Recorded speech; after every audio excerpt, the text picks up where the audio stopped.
Para rawuh sedaya ingkang minulya, perlu kula aturaken bilih njaga kesalafan niku penting sanget. Amargi napa para rawuh? Ngeten, sejak tahun 1923, 1924 dateng Arab, dateng Hijaz menika kedadosan pemberontakan oleh kaum Wahabi. Keranten kaum Wahabi menika disokong Inggris, Prancis, akhiripun menang. Amir yang ketika itu dari kalangan ahlu sunnah, nggih menika saking gubernuran Turki Utsmani Syarif Hussein kalah, Wahabi menang. Nah, Wahabi bersekongkol kalih Alu Saud yang memang sokongan Inggris, Prancis. Sing perlu kula critakaken para rawuh, sak mantune Wahabi menang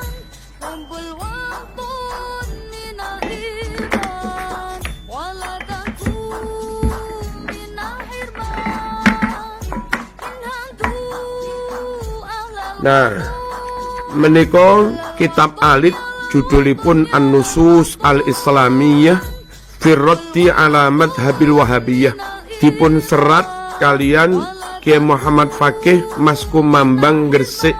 Piyambakipun kala rumiyin dados rais awal zaman Mbah Hasyim As'ari, dados rais akbar. Nah, kitab menika dipun takrit kalian Mbah Maimun Zubair, ugi dipun takrit kalian Dr.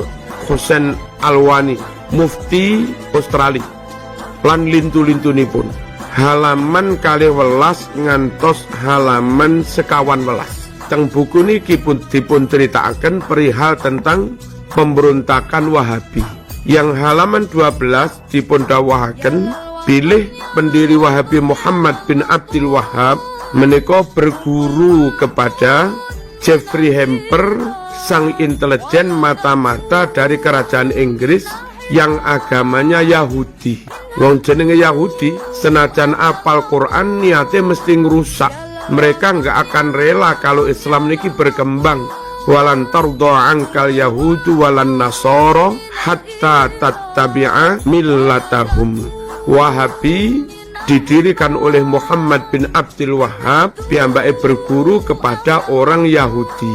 Terus walhasil setelah pemberontakan menang dan Wahabi koyo ngono kuwi, akhiripun satu, mereka menggusur, meratakan rata dengan tanah semua makam sahabat, semua makam syuhada, semua makam ulama. Ngantos sakniki kita niki kangelan goleki makame Siti Aisyah teng pundi, goleki makame Sidina Utsman teng pundi, goleki makame Abdurrahman bin Auf teng pundi, madosi makame Abu Hurairah teng pundi, madosi makame Ibnu Umar teng pundi, makame Ibnu Abbas teng pundi. Kangelan sedang teng makam syuhada Uhud menawi panjenengan umroh atau haji terus ziarah ke syuhada Uhud. Di sana dipageri, terus ada beberapa batu dari 70 makam yang ada di kompleks syuhada Uhud.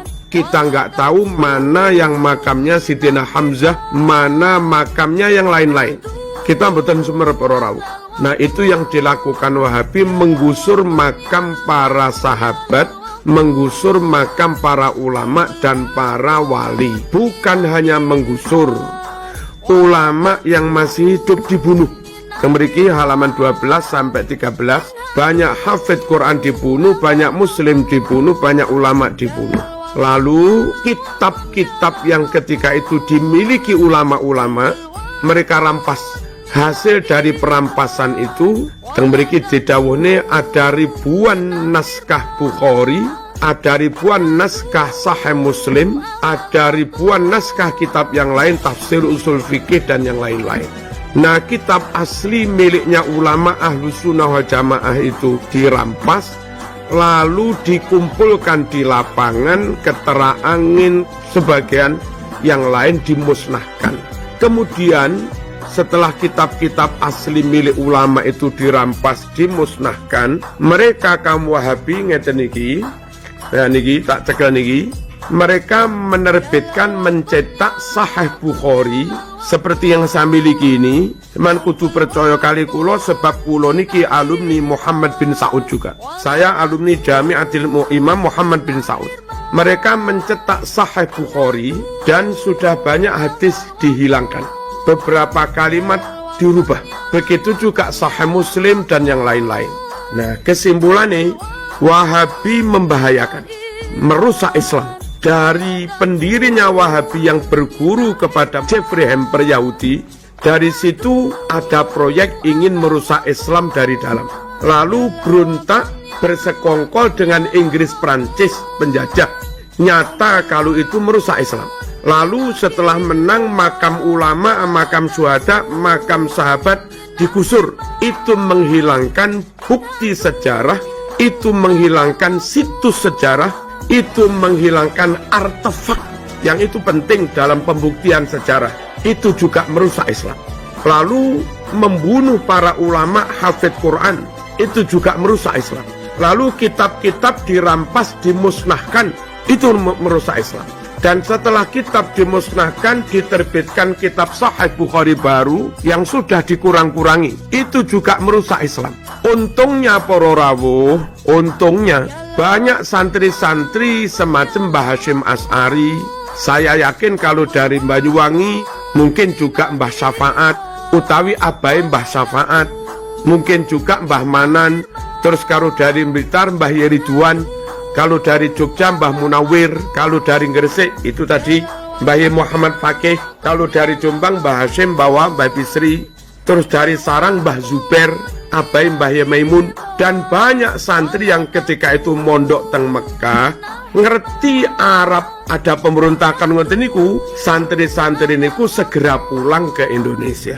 Pulang membawa kitab Sahih Bukhari, pulang membawa kitab Ihya, pulang membawa kitab Ibnu Katsir, pulang membawa kitab-kitab yang lain. Nah, yang perlu kaum santri memahami, ketika kitab-kitab yang asli itu di Arab dulu dimusnahkan, Allah selamatkan kitab-kitab yang asli itu lewat para santri yang ketika itu mondok teng Arab, diselamatkan, dibawa pulang ke Indonesia.